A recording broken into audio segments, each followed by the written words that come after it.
In the deserts of Arabia, an insurgency war was raging years before I got to France. Tribes of Bedouins had united to fight a war.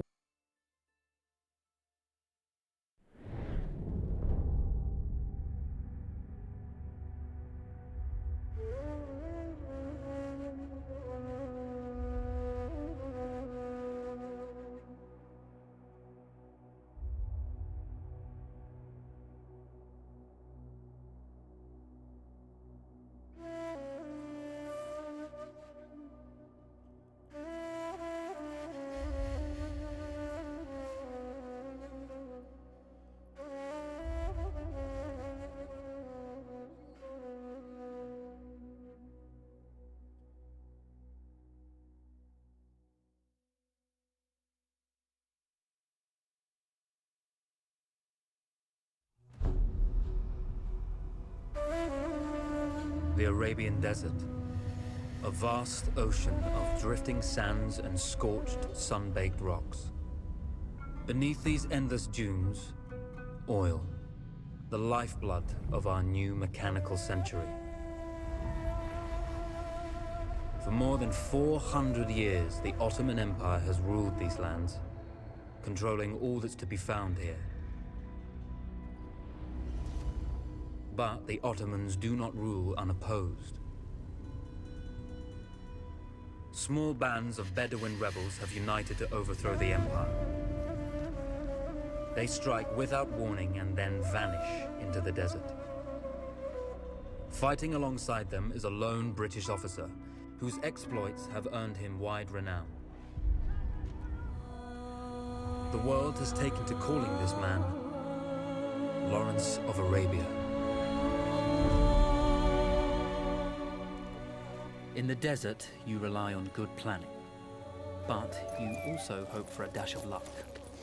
And luck was with us when we learned of a recently derailed Ottoman train carrying a most interesting piece of cargo. A small patrol had joined the Ottomans who survived the crash. Together, they guarded the wreckage and waited for reinforcements.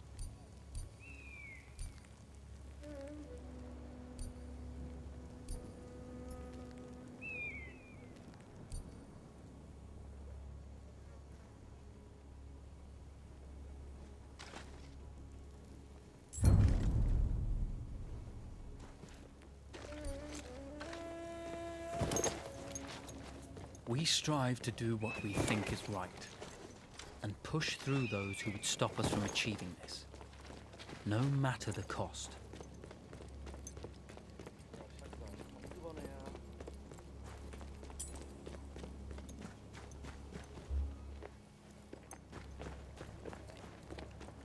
Beni temizleseydim iyiydi.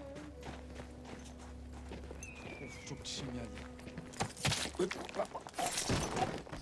The tribesmen fought unconventionally, using weapons they knew well.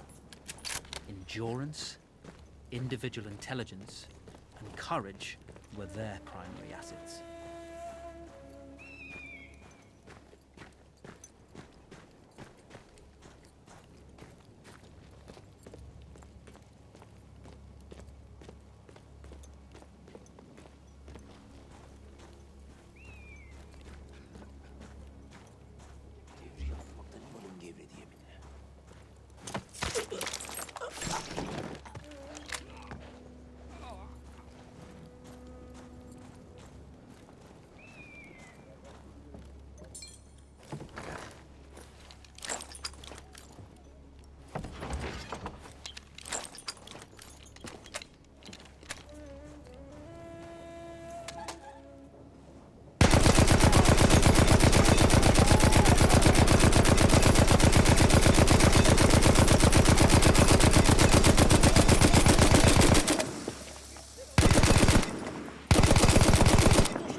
Kahpenin evladı! Bizden biri vuruldu! Bizden biri vuruldu!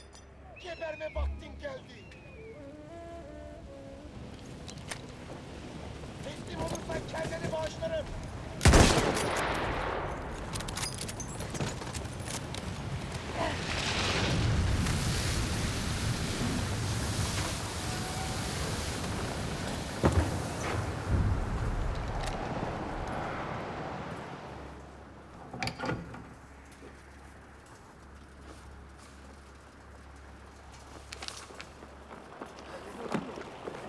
over. Vaziyetini bozma. No. It's over.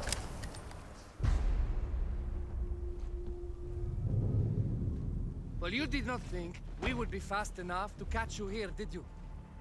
Lawrence of Arabia.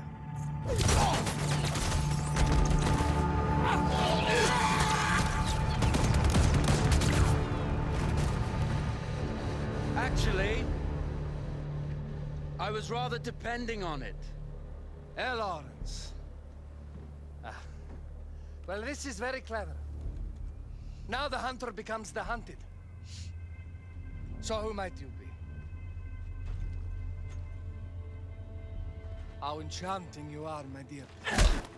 Ahmed. I'll show you enchanting. If it weren't for you, I'd be free. Free, is it? You'll be free when you're dead. And I'm happy to tell you, the Empire intends to grant you all this freedom very soon. Even now, an engine of destruction scours this desert, obliterating your allies, your families, your homes. Soon there will be nowhere to run. Nowhere to hide. Soon all that you know, and all that you love, will be ashes. You will all be free to die. Oh, you animal! Zara.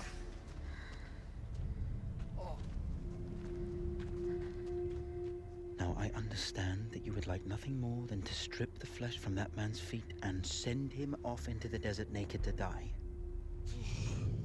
But think about it. You're right. I'm sorry. My friend here, she can be a little brusque. You're going to tell me how to lie to your train, so we can lure it into a trap and destroy it. Impossible.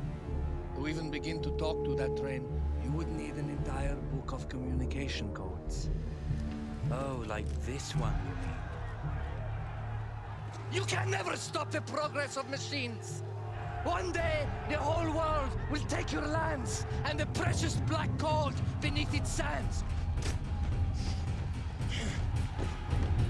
We shall see, my friend.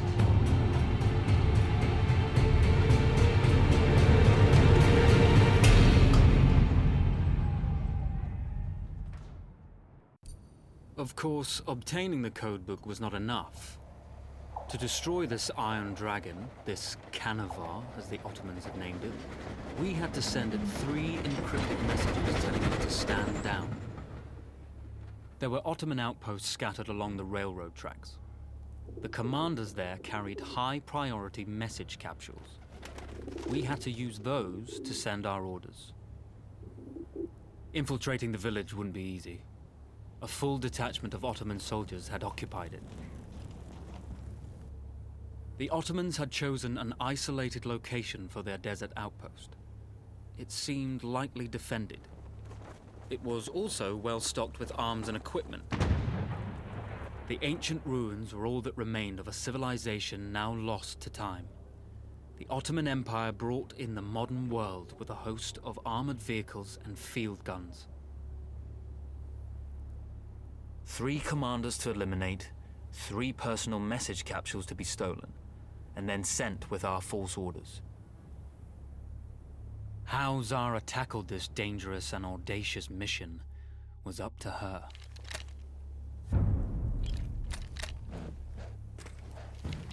The Bedouin treasured their horses, and in return, those animals granted their riders unparalleled speed and mobility.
Durma, ilerle! Etrafını sar! Teslim olursan...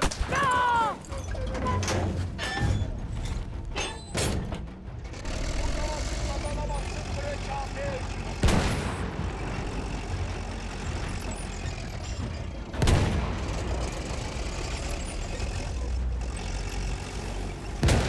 Onlara çıkarsan merhamet gösteririm!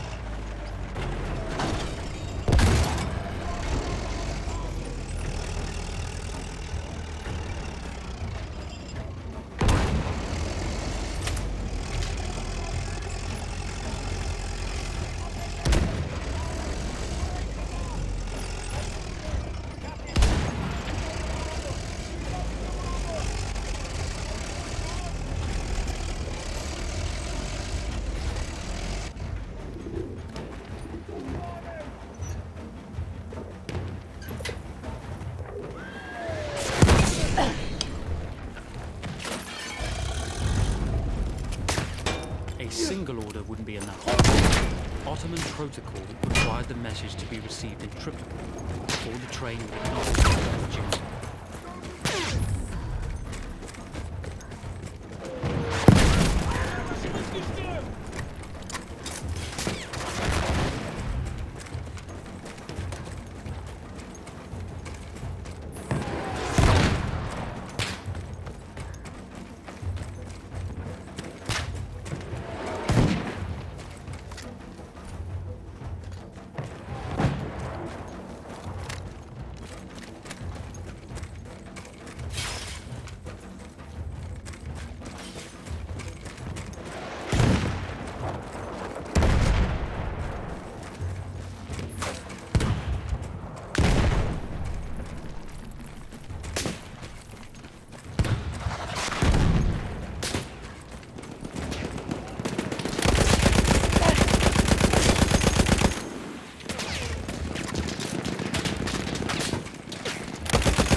Hazır ol. Kodumun deyyusu.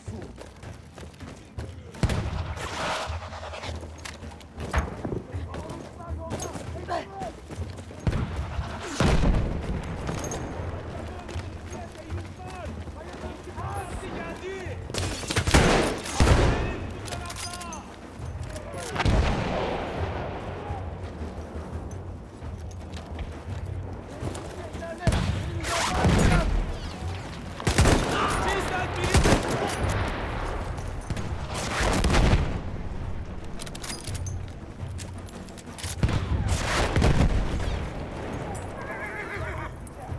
Here!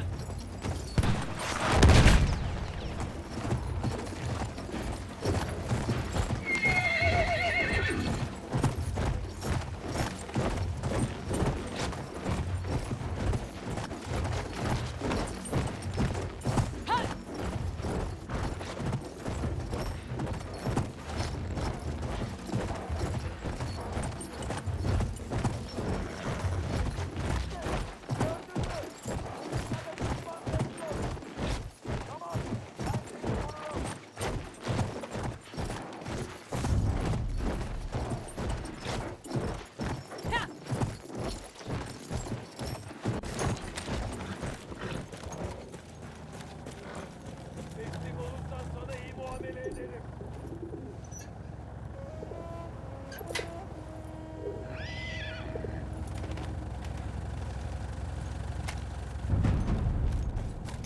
We were putting a great deal of trust in Zara's capabilities, but I had complete confidence that she would carry the day.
Bak demedi deme. Bu yüzbaşı benim başımı yakacak. Ne yaptın?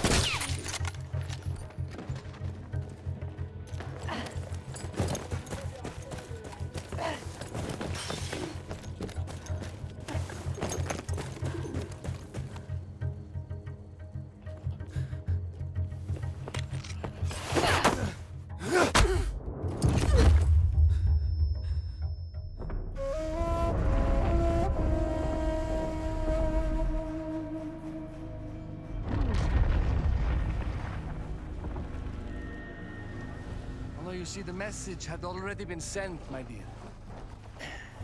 Though not the message you would have wanted. Lawrence was such a good host. It almost seemed rude to escape. I made sure to note the location of Lawrence's camp, of course.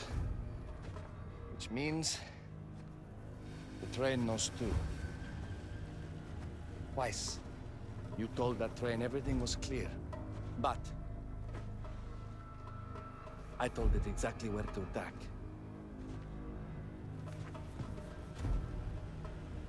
The beast has your scent, my dear. And it's coming to slaughter you and your little band of rebels. First, the firestorm from the cannon.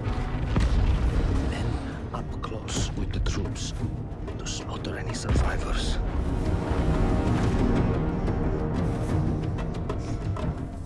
The legend of Lawrence of Arabia dies tonight.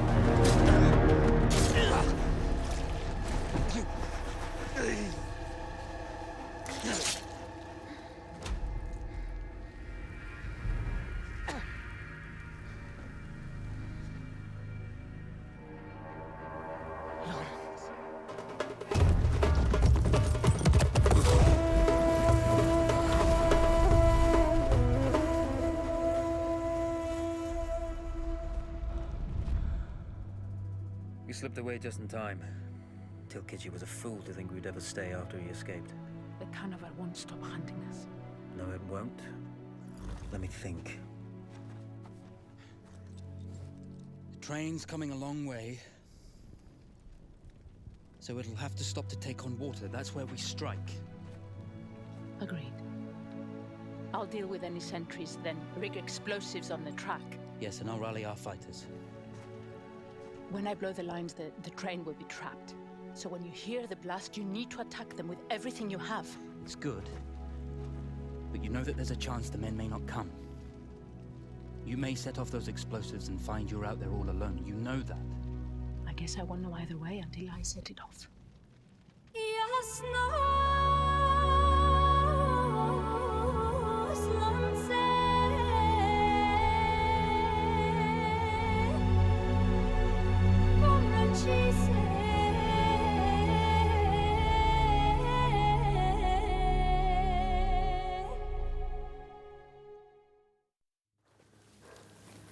Man makes plans, and God laughs. As it turned out, the small town where we would ambush the train had a significant enemy presence. Those troops would have to be dealt with before the explosives could be set.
Once Zara secured the town, the trap could be set for the arriving train.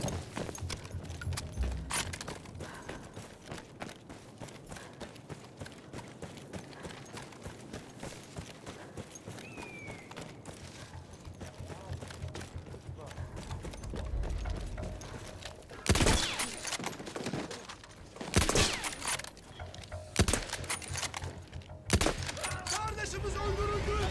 Mütecavizler.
Once Zara secured the town, the trap could be set for the arriving train.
vengeance can be a sweet or bitter brew. How did you find it, Zara?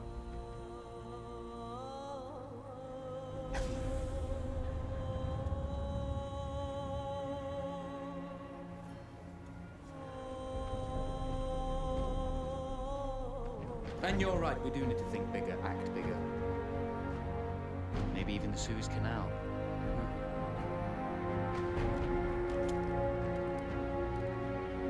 Tell me, what do you know about battleships?